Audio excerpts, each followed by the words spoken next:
Hello and welcome everyone. स्वागत है आपका introduction to linear polynomial chapter के अंदर। क्लास 9th का ये चैप्टर है और ये सेकंड चैप्टर है। इस लेक्चर के अंदर हम अपनी दो एक्सरसाइज कंप्लीट करने वाले हैं, जो कि एक्सरसाइज 2.1 और एक्सरसाइज 2.2। गणिता मंजारी बुक, जो अभी आपको पता है कि एनसीईआरटी की लेटेस्ट पब्लिश हुई है, उसका हम चैप्टर नंबर 2 स्टार्ट करने जा रहे हैं, जिसका नाम है इंट्रोडक्शन टू लीनियर पॉलिनोमियल। इसकी बाकी की एक्सरसाइज के जो लेक्चर्स होंगे वो आपको इसी YouTube चैनल में मिलेंगे आगे, ठीक है। तो जुड़े रहिए हमारे साथ और चलिए हम इस चैप्टर को शुरू करते हैं। अगर मैं आपको बताऊं इंट्रोडक्शन टू लीनियर पॉलिनोमियल के बारे में, सबसे पहले तो हम ये समझते हैं इस चैप्टर के अंदर कि आखिर पॉलिनोमियल क्या होता है। पॉलिनोमियल, देखो पॉलिनोमियल से अगर मैं आपको बताऊं तो एक ऐसा एक्सप्रेशन होता है जिसके अंदर हमारी दो या दो से ज़्यादा टर्म्स होती हैं। जैसे कि मैं यहाँ पर एक एग्ज़ाम्पल लिख रहा हूँ, 4x + 2। फिर मैंने एक और एग्ज़ाम्पल लिखा 6x + 3 + 5। फिर मैंने लिखा 4a + 2। तो ये हमारे सारे एग्ज़ाम्पल हैं पॉलिनोमियल के। पॉलिनोमियल क्या होता है? एक ऐसा एक्सप्रेशन होता है जिसके अंदर हमारे अलग अलग टर्म्स होते हैं। इसके अंदर अगर हम बात करें तो एक टर्म ये है, दूसरा टर्म ये है। इसके अंदर अगर हम बात करें तो एक ये टर्म है, फिर दूसरा टर्म ये है और तीसरा टर्म ये है। फिर उसके बाद अगर हम बात करें तो इसके अंदर ये एक टर्म है और ये एक टर्म है। तो अलग अलग टर्म हमारे प्लस माइनस मल्टीप्लाई डिवाइड अलग अलग तरीके से जुड़े होते हैं, ठीक है। उसके बाद पॉलिनोमियल्स के अंदर और चीज़ें क्या होती हैं? पॉलिनोमियल्स के अंदर जो भी नंबर, जैसे कि यहाँ पर 4x लिखा हुआ है, पॉलिनोमियल्स के अंदर जो भी नंबर हमारा किसी भी वेरिएबल के साथ होता है, यानी कि किसी भी अल्फ़ाबेट के साथ होता है a से लेके z तक, उसको हम बोलते हैं कि ये जो टर्म है हमारी, ये वेरिएबल टर्म है। कैसी टर्म है? वेरिएबल। और यहाँ पर जो इसका वेरिएबल है वो x है। यानी कि अगर मैं x की यहाँ पे अलग अलग वैल्यू रखूँगा तो इस पूरे का आंसर चेंज हो जाएगा।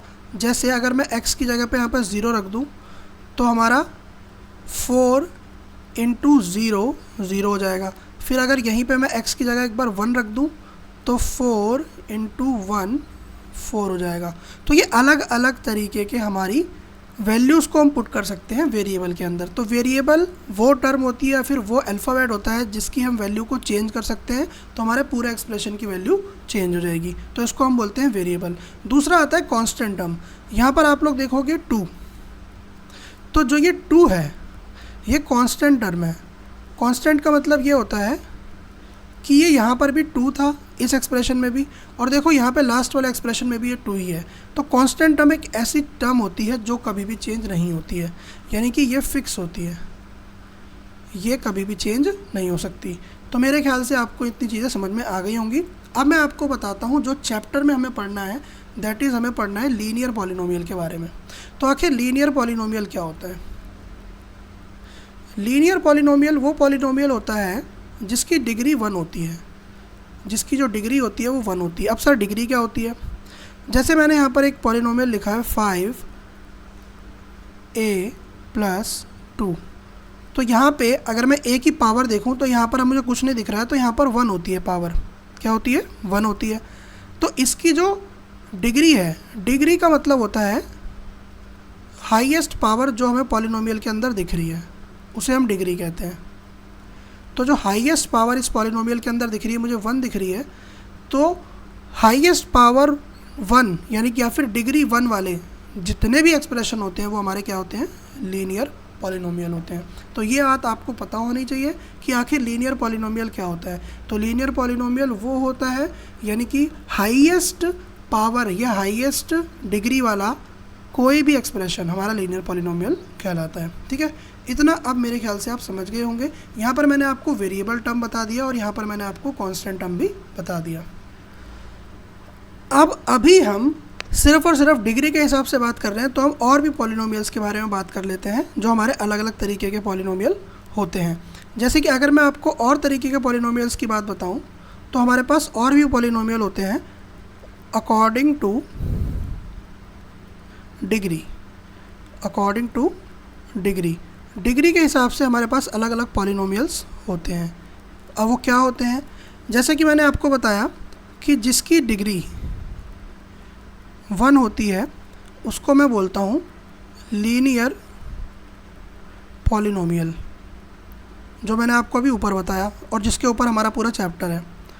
इसका अगर मैं एग्जांपल लिखता हूँ तो 6x + 2 3y + 9, ये सारे हमारे इसके एग्जांपल हो गए। उसके बाद जिसकी डिग्री या फिर जो हाईएस्ट पावर है वो 2 होती है उसको हम बोलते हैं क्वाड्रेटिक पॉलिनोमियल। क्या बोलते हैं? Quadratic polynomial. क्वाड्रेटिक पॉलिनोमियल वो पॉलिनोमियल होती है जिसकी जो हाईएस्ट पावर या फिर डिग्री होती है वो 2 होती है। अगर मैं यहाँ पे बात करूँ तो मैंने लिखा है 6x² + 4x + 2, तो इस पूरी इक्वेशन में जो सबसे हाईएस्ट पावर है वेरिएबल की वो 2 है, तो ये हमारी क्वाड्रेटिक पॉलिनोमियल होगी। उसके बाद अगर मैं एक और एग्जांपल लिखूँ 10y² + 9y + 8, तो इसके अंदर भी मेरी जो हाईएस्ट पावर है वो 2 है, तो ये क्वाड्रेटिक पॉलिनोमियल है। एक और पॉलिनोमियल होता है जिसकी डिग्री 3 होती है, यानी कि हाईएस्ट पावर 3 होती है, उसको हम बोलते हैं cubic polynomial. Cubic polynomial.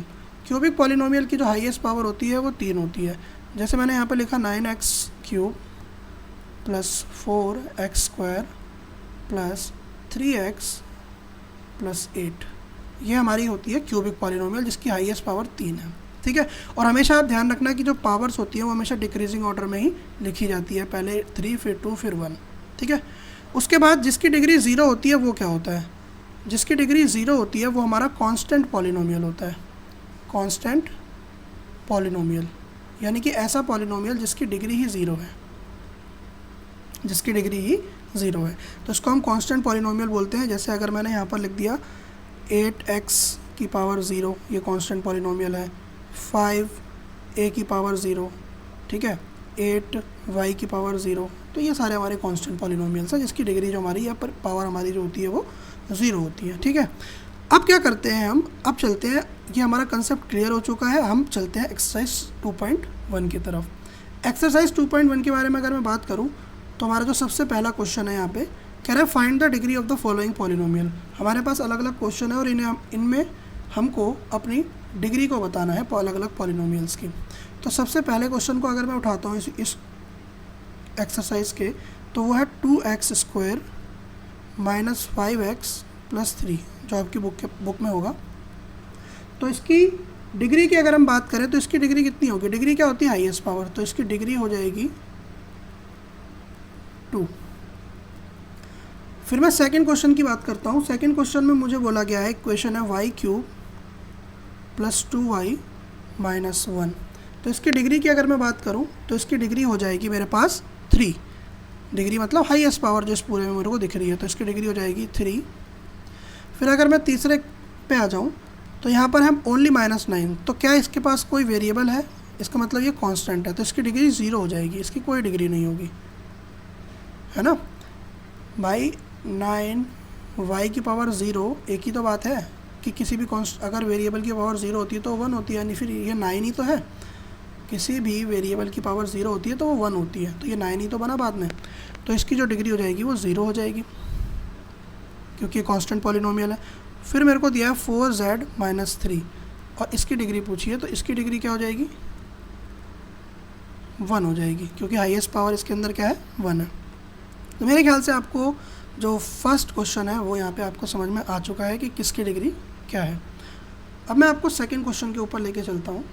Second question आपको क्या कह रहा है? सेकंड क्वेश्चन में कह रहा है right the polynomial of degree 1, 2, 3। 1, 2, 3 degree के पॉलिनोमियल मेरे को लिख के दिखाइए। तो अगर मैं डिग्री 1 का पॉलिनोमियल यहाँ पर लिखता हूँ, किसका लिखता हूँ? डिग्री 1 का। तो डिग्री 1 का पॉलिनोमियल होगा 5x + 2, क्योंकि हाईएस्ट पावर 2 है यहाँ पे, तो ये डिग्री 1 का पॉलिनोमियल हो गया। फिर मैं लिखता हूँ डिग्री 2 का पॉलिनोमियल। डिग्री 2 का पॉलिनोमियल अगर मैं लिखता हूँ तो इसकी हाईएस्ट पावर 2 होनी चाहिए, इसका मतलब 9a² + 5a + 2। अलग लिखने के लिए मैंने a ले लिया, कोई दिक्कत नहीं है, डिग्री हो गई इसकी 2। फिर अगर मैं डिग्री 3 का पॉलिनोमियल को लिखता हूँ तो मुझे अपने से ही लिखना है, तो मैं लिख देता हूँ 5 Y cube plus 2y² plus 3y plus 8। तो ये हमारा हो गया डिग्री 3 का पॉलिनोमियल। ठीक है, अब मैं चलता हूँ अपने अगले क्वेश्चन के अंदर जो इसी में दे रखा है। वो क्वेश्चन है मेरा, right the coefficient of x² and x³ in the following polynomial. एक पॉलिनोमियल हमें यहाँ पर दिया गया है और यहाँ पर मुझे कोएफिशिएंट बताने हैं किसके, x² के और x³ के। सबसे पहले तो मैं क्वेश्चन लिखता हूँ। तो यहाँ पर ये क्वेश्चन है x³ 3x³ plus 6x² minus 2x plus 7। तो यहाँ पे ध्यान से अगर आप देखो तो पावर डिक्रीजिंग ऑर्डर में है सबकी, है ना। और मैंने बताया भी था कि पावर क्या होनी चाहिए, डिक्रीजिंग ऑर्डर में होनी चाहिए। मुझसे पूछ रहा है कोएफिशिएंट क्या है x² और x³ का। कोएफिशिएंट क्या होता है, मैं यहाँ पर आपको समझाता हूँ कि कोएफिशिएंट क्या होता है, फिर हम इस क्वेश्चन को करेंगे। कोएफिशिएंट्स, देखो कोएफिशिएंट का मतलब ये होता है कि किसी भी वेरिएबल से मल्टीप्लाई होने वाला नंबर। फॉर एग्जांपल मैंने यहाँ पर लिखा है 9x³ minus 4x² plus 2x plus 8। ये मैंने एक क्यूबिक पॉलिनोमियल लिखा। मुझे इसमें कोएफिशिएंट बताने अलग अलग चीज़ों के। अगर मुझे बताना है यहाँ पे x³ का कोएफिशिएंट, तो कोएफिशिएंट मैंने क्या बताया कि जो किसी भी वेरिएबल से मल्टीप्लाई हो रहा होता है वो कोएफिशिएंट होता है उसका। तो यहाँ 9, यहाँ पे x³ से क्या मल्टीप्लाई हो रहा है 9, तो इसका कोएफिशिएंट हो गया 9। x² का कोएफिशिएंट की अगर मैं बात करूँ तो x² से क्या मल्टीप्लाई हो रहा है 4, वो भी माइनस का। देखो ना माइनस का 4 मल्टीप्लाई हो रहा है भाई, प्लस का थोड़ी हो रहा है। तो यहाँ पर इसका कोएफिशिएंट हो गया माइनस का 4। फिर x के कोएफिशिएंट की बात करूँ तो हो गया 2। तो ये इनके कोएफिशिएंट है। यानी कि जो कोएफिशिएंट क्या होता है, कोएफिशिएंट एक ऐसा नंबर होता है जो हमारे वेरिएबल के साथ मल्टीप्लाई में है, या फिर वेरिएबल के साथ है मल्टीप्लाई, डिवाइड या किसी में भी है। ठीक है, बेसिकली मल्टीप्लाई में ही होता है। ठीक है, तो वो उसका कोएफिशिएंट कहलाता है। तो अगर मैं यहाँ पर बात करूँ तो ये x⁴ है, x³ है, x² है और ये x है। मगर मुझे पूछा सिर्फ x² और x³ का है। तो अगर मैं x³ का कोएफिशिएंट यहाँ पे बताऊँ तो ये मल्टीप्लाई हो रहा है मेरे x³ से, तो माइनस का 3 होगा इसका कोएफिशिएंट। और अगर मैं x² का कोएफिशिएंट बताऊँ तो उसके साथ 6 मल्टीप्लाई हो रहा है, तो ये इसका कोएफिशिएंट होगा। मेरे ख्याल से आपको ये तक बातें समझ में आ गई होंगी। अब मुझे अगले क्वेश्चन की तरफ बढ़ना है, जिसके अंदर मुझे पूछा गया है, चलिए यहाँ पर मुझे बोला है what is the coefficient of z in the following polynomial. जो भी पॉलिनोमियल है उसमें मेरे को z का कोएफिशिएंट बताना है। तो यहाँ पर हम ध्यान से देखेंगे, क्वेश्चन मुझे कह रहा है कि 4z³ है, साथ ही साथ 5z² है, फिर यहाँ पे 11 है माइनस का। सबसे पहला क्वेश्चन मैं आपसे ये बोलता हूँ कि क्या इस पूरे पॉलिनोमियल में z है कहीं पर। आप बोलोगे सर है ना, एक z ये रहा, एक z ये रहा। नहीं बेटा, इसने मुझे कोएफिशिएंट ऑफ z पूछा है, z ओनली z। इसने मुझे z² का कोएफिशिएंट नहीं पूछा ना, z³ का पूछा है। ये z की पावर 1 है, अगर तुम्हें समझ में आ रहा हो तो मुझे z का पूछा है। इसमें कहीं भी आपको z दिख रहा है क्या? नहीं है z, इसमें z² है और z³ है, ये अलग होता है, z नहीं होता। ये समझ में आ रहा है। तो कोएफिशिएंट ऑफ z की अगर हम बात करें तो वो क्या हो जाएगा, 0 हो जाएगा, कुछ है ही नहीं है। क्लियर। चलिए अब हम अगला करते हैं, जो हमारा है, कह रहा है कि what is the constant term in the following polynomial.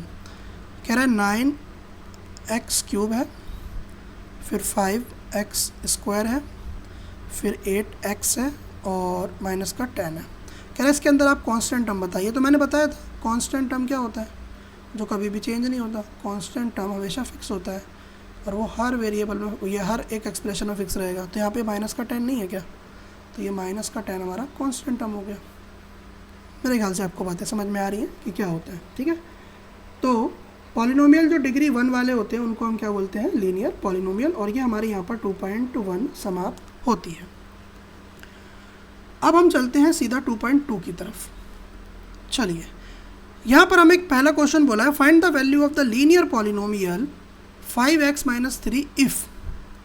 अगर आपके पास अलग अलग वैल्यू हैं, जिसमें पहली वैल्यू उसने दी है मुझे x की वैल्यू होनी चाहिए 0, फिर इसने मुझे दूसरी वैल्यू दी है, बोला है x की वैल्यू होनी चाहिए -1, फिर इसने मुझे तीसरी वैल्यू दी है, इसने बोला है x की वैल्यू होनी चाहिए 2।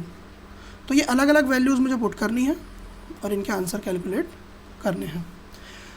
सबसे पहले मैं ये पॉलिनोमियल लिख देता हूँ, और क्योंकि इसने बोला है कि वैल्यू निकालो और x 0 रखना है, तो मैं 5 की जगह 5 लिख दूंगा और यहाँ पर 0 रखूँगा, तो ये चीज़ तो 0 हो जाएगी, मेरा नेट में आंसर आ जाएगा -3। फिर दोबारा मैं यहाँ पर लिखता हूँ 5x - 3। अब यहाँ पे x की जगह पे मैं रखूँगा -1। 5 को -1 से करेंगे तो हो जाएगा -5 और ये हो जाएगा -3। -5 और -3, माइनस माइनस प्लस होता है और साइन बड़े वाले नंबर यानी कि 5 का आएगा, तो यहाँ पे आ जाएगा -8। फिर एक बार मेरे को 2 पुट करके देखना है, यहाँ पे 2 पुट करके सॉल्यूशन करना है, तो यहाँ पर मैं 2 रखूँगा। 5 2 हो जाएगा 10 और 3 माइनस करूँगा तो मेरा आंसर आ जाएगा 7। यहाँ पर आया था -8 और यहाँ पर आया था, ये आंसर है, ये इसका आंसर है और ये इसका आंसर है। ठीक है, मेरे ख्याल से आपको बातें अब समझ में आ गई हैं कि हम कैसे किसी भी पॉलिनोमियल के अंदर वैल्यूज़ पुट करके अपने आंसर को कैलकुलेट कर सकते हैं। इसके बाद हमारे पास का दूसरा क्वेश्चन है। दूसरे क्वेश्चन में हमें यहाँ पर एक पॉलिनोमियल दिया गया है जो कि क्वाड्रेटिक है और इस बार मुझे फिर अलग अलग वैल्यूज़ को इसमें पुट करना है। कह रहा है एक बार आप s की वैल्यू रखो 0, फिर दूसरी बार आप s की वैल्यू रख दीजिए -3 और फिर तीसरे बार आप s की जो वैल्यू रख दीजिए वो 4 रख दीजिए और यहाँ पर अलग अलग केस में अलग अलग आंसर मुझे करके दिखाइए।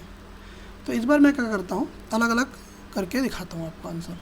ये 3 हैं और तीनों की वैल्यू पुट करते हैं। सबसे पहले मैं क्वाड्रेटिक पॉलिनोमियल को लिखूँगा। सबसे पहला स्टेप है 7² माइनस का 4s प्लस का 6।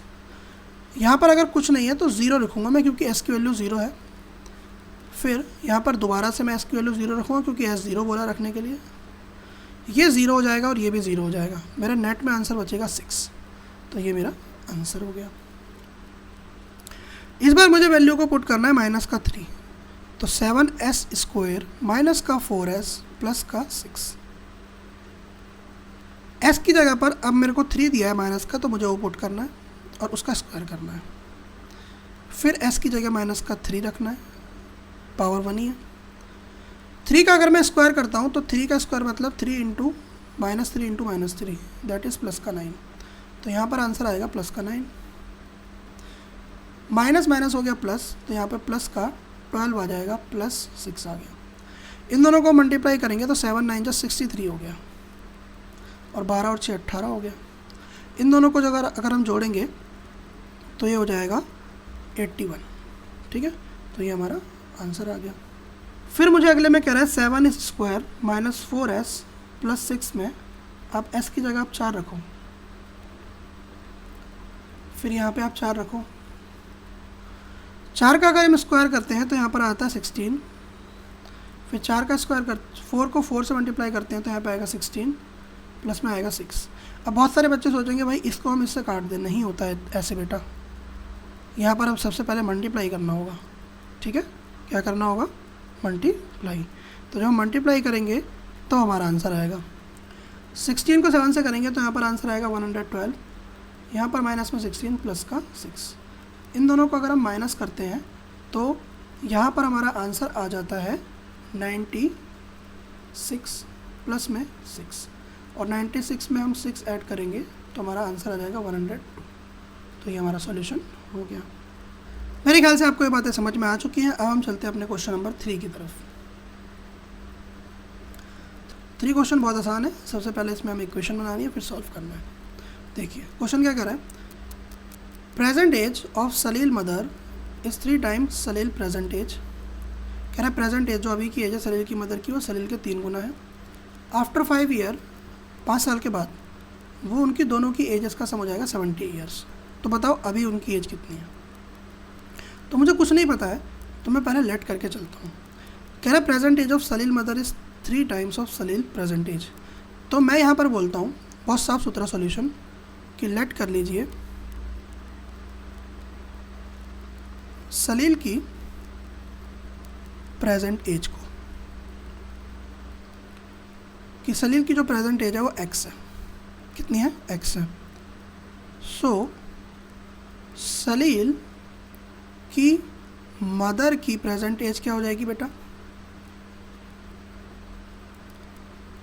जैसा कि क्वेश्चन ने मुझे बोला है वो हो जाएगी 3 गुना यानी कि 3x। अब आप मुझे एक बात बताइए, कह रहा है आफ्टर 5 ईयर्स यानी कि 5 साल के बाद।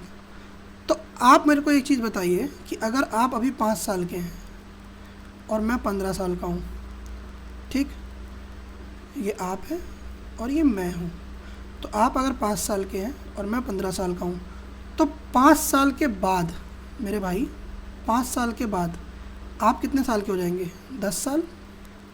और मैं कितना साल का हो जाऊँगा? 20 साल। क्या इसमें कोई शक है या इसमें कोई डाउट है कि आपको समझ में ना आए ये चीज़? मेरे ख्याल से तो नहीं लगता मुझे। ठीक है, यानी कि दोनों की एज में ही 5 ऐड होगा, इधर भी और इधर भी, दोनों तरफ 5 ऐड हो रहा है कि नहीं हो रहा? ठीक है, तो मैं यही कहना चाह रहा हूँ, आफ्टर 5 ईयर का मामला क्या होगा? क्या सलील जो आज x ईयर्स का है वो 5 ईयर्स के बाद जो सलील की एज हो जाएगी, क्या वो x + 5 हो जाएगी? क्योंकि 5 साल बढ़ गया उसका, हमें प्रेजेंट तो पता नहीं है। और जो सलील की माँ है, यानी कि उसकी जो मदर है, उनकी एज कितनी हो जाएगी? उनकी जितनी अभी है उसमें भी 5 साल बढ़ जाएंगे, जैसे मेरी एज में बढ़ा था यहाँ पे, है ना? अब अकॉर्डिंग टू क्वेश्चन कह रहा है कि 5 साल जब दोनों की एज बढ़ जाती है, तो अकॉर्डिंग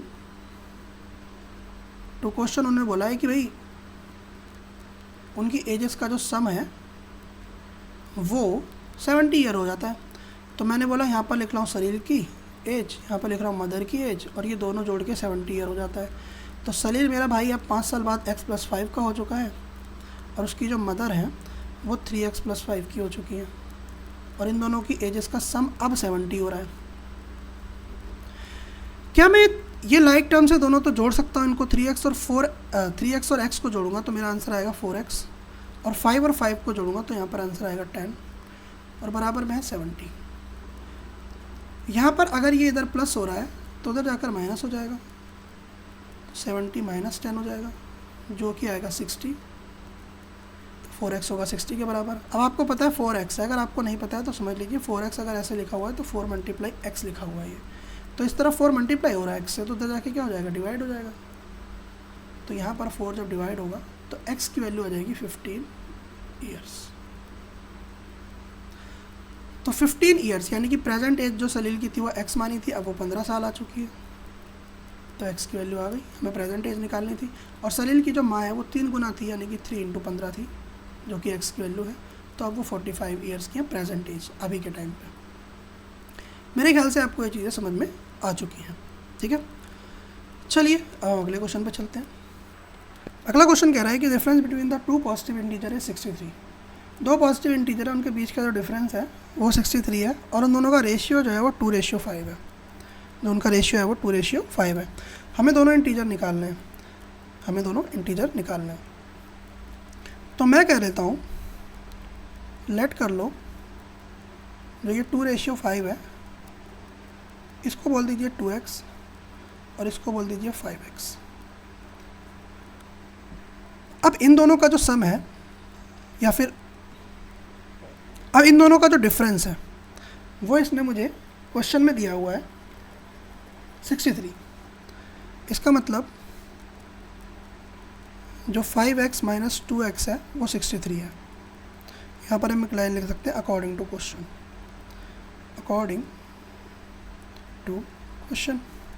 5x - 2x यानी कि 3x जो है वो 63 है।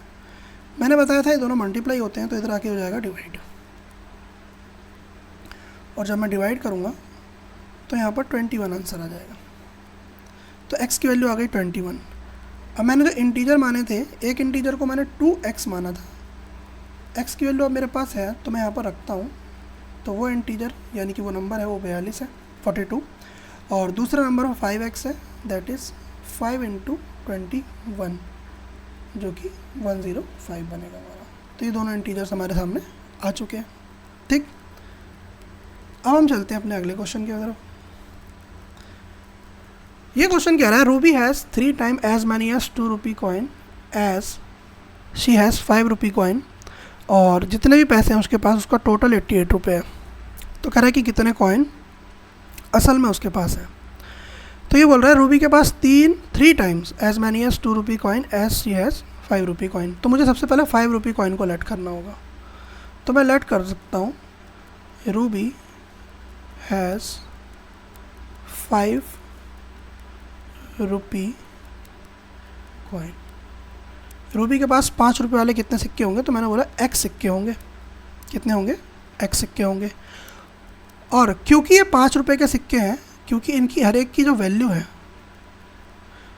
वो 5 है,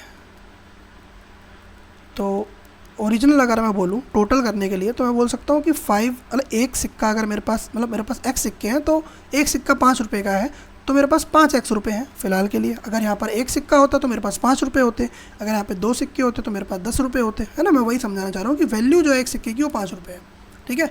तो अगर x सिक्के है तो मेरे पास 5x रुपये की वैल्यू हमारी जेब में पड़ी हुई है, ठीक। मगर अभी मुझे कॉइन से ही डील करना है तो मैं सिर्फ x लेके चल रहा हूँ कि उसके पास x कॉइन है, x नंबर ऑफ़ कॉइन्स है। ये नंबर ऑफ़ कॉइन्स है, क्या है? Number of coins. यहाँ पे समझिए, और यहाँ पर ये वैल्यू है, इस चीज़ को आप थोड़ा समझ के चलिए, ठीक है। अब उसके पास जो 2 रुपीज़ के कॉइन है, 2 रुपीज़ के जो कॉइन है रूबी के पास, वो कॉइन हमारे 3 गुना इनसे। तो ये अगर ये x है तो ये 3 इंटू x है। ये मैं नंबर ऑफ़ कॉइन्स की बात कर रहा हूँ, ये भी नंबर है और ये भी नंबर है, ठीक है। अब इन 2 रुपये वाले कॉइन की हर एक की जो कॉइन की वैल्यू है वो 2 रुपये रहेगी कि नहीं रहेगी? और असल में मेरे पास 3 गुना यानी कि 3x है, तो 2 इंटू 3x, हर एक कॉइन की वैल्यू मतलब हर एक जो कितने कॉइन है 3x है और हर एक कॉइन की वैल्यू 2 रुपये है, तो मेरे पास 6x वैल्यू के कॉइन है फ़िलहाल के लिए, ठीक। समझ में आ गया? अब क्वेश्चन के अकॉर्डिंग मुझे ये कह रहा है, अकॉर्डिंग टू क्वेश्चन, कि उसके पास टोटल जो वर्थ है जेब में उसके रखे हुए हैं पैसे वो 88 है, टोटल बन रहे हैं जो, यानी कि वैल्यू जो है उसके पास 88 की है। तो ये वैल्यू थी मेरे पास, तो इसका जो सम है वो 88 दिया हुआ है, तो जो वैल्यू थी 6x + 5x की, जो वैल्यू ऑफ कॉइन है, ये वैल्यू ऑफ कॉइन है 2 रुपये वाले की और ये वैल्यू ऑफ कॉइन है 5 रुपये वाले की, ये 88 रुपये दिया हुआ है। तो 11x का मतलब है 88, ये मल्टीप्लाई होता है तो 88/11 हो जाएगा, तो इसकी वैल्यू 8 आ जाएगी। तो यहाँ x की वैल्यू आ चुकी है 8। तो मुझे यहाँ से पता चल चुका है कि x की वैल्यू 8 है, यानी कि 5 रुपये के कॉइन उसके पास 8 थे। तो रूबी के पास जो 5 रुपये के कॉइन थे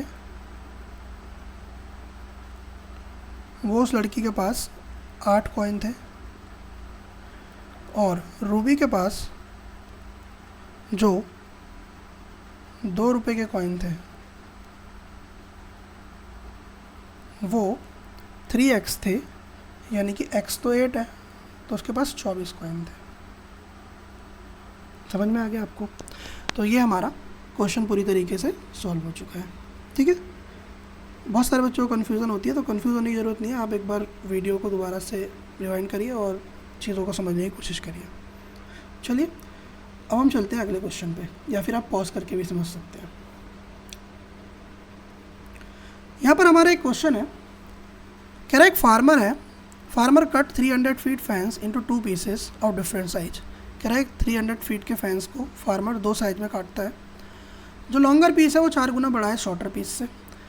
तो कह रहा है कि कितने लॉन्ग असल में ये पीसेस हैं। तो मैं ये बोलता हूँ कि मेरे पास इस तरीके की एक फेंस थी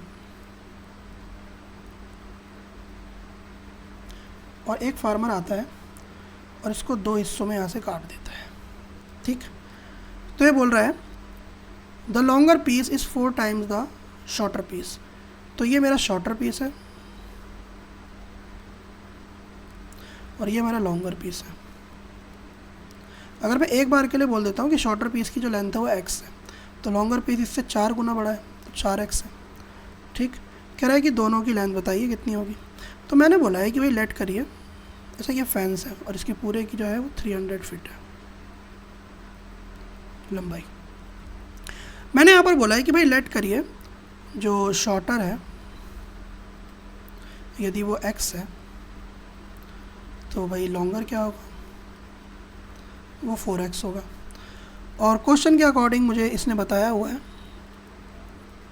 कि 4x और एक्स दोनों मतलब नेट जो लेंथ है, टोटल लेंथ है वो 300 फीट है, तो मैं 4x प्लस एक्स को जोड़ के ही तो 300 फीट बनाऊंगा। तो यहाँ से 5x की वैल्यू आ जाएगी 300 और यहाँ से x की वैल्यू आ जाएगी 5 को 6 और यहाँ पर आ जाएगा 6 फीट। तो मुझे समझ में आ गया कि जो शॉर्टर फेंस है वो 60 फीट की है और जो लॉन्गर फेंस है वो 4 इंटू एक्स यानी कि 60 240 फीट की है। मेरे ख्याल से आपको ये चीज़ें समझ में आ गई होंगी। चलिए अब हम चलते हैं अगले क्वेश्चन के ऊपर। अगला क्वेश्चन यहाँ पे ये कह रहा है, चलिए लास्ट क्वेश्चन हमारी क्लास का, यहाँ पे ये कह रहा है if the length of rectangle is 3 more than twice its width. कह रहा है अगर लेंथ जो है रेक्टेंगल की वो उसकी विड्थ से 3 ज़्यादा है और 2 गुना भी है। क्या है? 2 गुना भी है और उसका जो पेरीमीटर है वो 24 है। तो मुझे डायमेंशन बताइए, यानी कि बेसिकली इसने लेंथ पूछा है निकालने के लिए और मुझसे ब्रेथ पूछा है, ये मुझे निकालना है। मैं बोलता हूँ कि भाई लेट कर लो जो विड्थ है या फिर ब्रेथ है वो x है। तो अब जो इसने बोला है कि लेंथ के बारे में, इसने बोला है कि length is 3 more than twice of its width. तो विड्थ से 3 ज़्यादा और 2 गुना भी है। क्या बोला मैंने? 3 ज़्यादा यानी कि 3 मोर और ट्वाइस यानी कि इस पूरे का 2 गुना। ठीक, अब 2 को अगर मैं अंदर मल्टीप्लाई करता हूँ तो 2x प्लस 6 हो जाएगा। ये 2 को एक बार इससे फिर एक बार इससे, तो ये मेरी विड्थ आ गई और ये मेरी लेंथ आ गई। अब मुझे पेरीमीटर दिया हुआ है, तो पेरीमीटर का जो फॉर्मूला है वो मुझे पता होना चाहिए। आप लोगों को नहीं पता है तो आप लोग याद करेंगे क्योंकि ये क्वेश्चन अलग तरीके से ही बन सकता है। पेरीमीटर का फॉर्मूला होता है 2 multiply length plus breadth, L for length and B for breadth. तो यहाँ पर मैं लिखूँगा 2 मल्टीप्लाई लेंथ प्लस ब्रेथ। इसकी वैल्यू मुझे यहाँ पे क्वेश्चन में दी है 24 सेंटीमीटर। कितनी दी गई है? 24 सेंटीमीटर। मुझे यहाँ पर लेंथ की वैल्यू पुट करनी है जो कि आई है मेरी, लेंथ की जगह पुट करूँगा मैं 2x प्लस 6 और ब्रेथ की जगह पुट करूँगा मैं x। यहाँ पर आ जाएगा 24, 2x प्लस x हमारा हो जाएगा 3x, तो ये हो जाएगा 3x प्लस 6। 2 को मैं ही रहने दूँगा। अब अगर देखेंगे तो 2 LHS में मल्टीप्लाई हो रहा है तो राइट हैंड साइड जाके वो डिवाइड हो जाएगा। तो 3x प्लस 6 हो जाएगा मेरा 24/2 जो कि 12 होता है और 3x प्लस 6 हमारा 12 हो जाएगा। यहाँ पर ये प्लस है तो उधर जाके माइनस हो जाएगा। तो 3x की जो वैल्यू है वो हो जाएगी 6 और ये दोनों पता है मल्टीप्लाई होते हैं, तो x हो जाएगा 6/3 यानी कि x की वैल्यू आ जाएगी 2। तो यहाँ पर x की वैल्यू आ चुकी है मेरे पास 2। तो जो विड्थ है वो 2 सेंटीमीटर है इसकी, और अगर मैं यहाँ से लेंथ भी निकालता हूँ तो लेंथ है 2x प्लस 6 यानी कि x की जगह पर तो मैं 2 रख दूँगा और यहाँ 6 रख दूँगा जो इसमें है। 2 2 = 4 प्लस 6 यानी कि यह आ जाएगा 10 सेंटीमीटर। तो मेरे ख्याल से आपको ये सारी बातें समझ में आ चुकी होंगी। आशा करता हूँ कि आपको ये लेक्चर समझ में आया होगा। अगर कोई क्वेश्चन समझ में नहीं आया है तो आप इसको पॉज करके देख सकते हैं। तो ये आपका लेक्चर था पहला, ठीक है, introduction to linear polynomial class 9 CBSE के लिए, इसमें हमने 2.1 और 2.2 अच्छे से कंप्लीट की। ठीक है, लाइक करिए वीडियो को, शेयर करिए अपने दोस्तों को जिनको इससे हेल्प होगी, और कमेंट्स में बताइए कि आपको ये लेक्चर कैसा लगा और आगे आप किस टॉपिक पे साइंस में, मैथ्स में लेक्चर चाहते हैं। ठीक है, मिलते हैं अगली क्लास में। Thank you very much.